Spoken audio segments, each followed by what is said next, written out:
ना हम सफर ना हम किसी से निकलेगा, हमारे पाँव का कांटा हम ही से निकलेगा। तो भाइयों बहनों याद रखें, पड़रौना दक्षिणी वार्ड नंबर 59 से इस बार अपना जिला पंचायत आफ्ताब अंसारी जी को बनाना है, अपने क्षेत्र में विकास ही विकास लाना है। तो भाइयों बहनों याद रखें, आपके घर का बेटा जन जन का चहेता आफ्ताब अंसारी जी को इस बार अपना जिला पंचायत बनाइए, अपने क्षेत्र में विकास लेके आइए। नेता नहीं सबका बेटा हूँ मैं, युवाओं के दिल का चहेता हूँ मैं। नेता नहीं सबका बेटा हूँ मैं, युवाओं के दिल का चहेता हूँ मैं। सारी जनता का अब के मिले आशीर्वाद, आने वाले समय का विजेता हूँ मैं। बड़े मुसीबत के ऊपर कोनो दौड़े दौड़े आते हैं, आधी रात को फोन करो तो जुड़ते फोन उठाते हैं।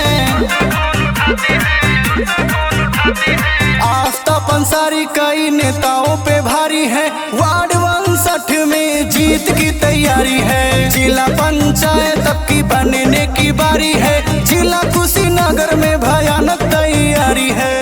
जालिम कितना जुल्म करेगा सत्ता के गलियारों से, पड़रौना दक्षिणी वार्ड नंबर 59 की गली गली गूंज रही है आफ्ताब अंसारी जी के नारों से। तो भाइयों बहनों याद रखें, इस बार अपना जिला पंचायत आफ्ताब अंसारी जी को बनाना है। हर माँ बहनों के दिल में रहते हैं ये, वादा पूरा करे जो भी कहते हैं ये। हर माँ बहनों के दिल में रहते हैं ये, पूरा वादा करे जो भी कहते हैं ये। वार्ड 59 में मिलता ये आशीर्वाद है, हवाओं की तरह बहते हैं ये। जहाँ भी जाओ नाम देता इन्हीं का सुनाई, पड़रौना दक्षिणी की जनता कहती है भाई।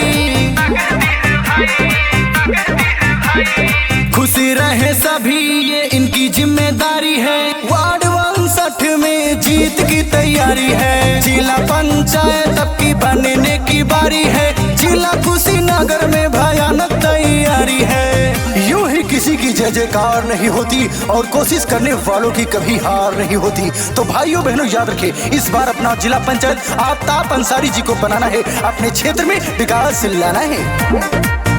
चाहे कोर्ट कचहरी यो थाना रहा है, नाम हर जगह इनके बखाना रहा है।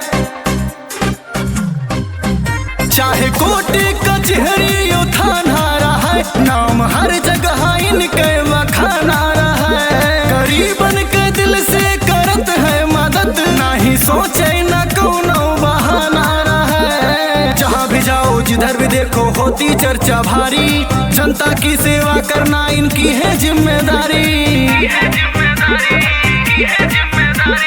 आपकी बदौलत जलवाए जारी है, वार्ड 59 में जीत की तैयारी है। जिला पंचायत अब की बनने की बारी है, जिला कुशीनगर में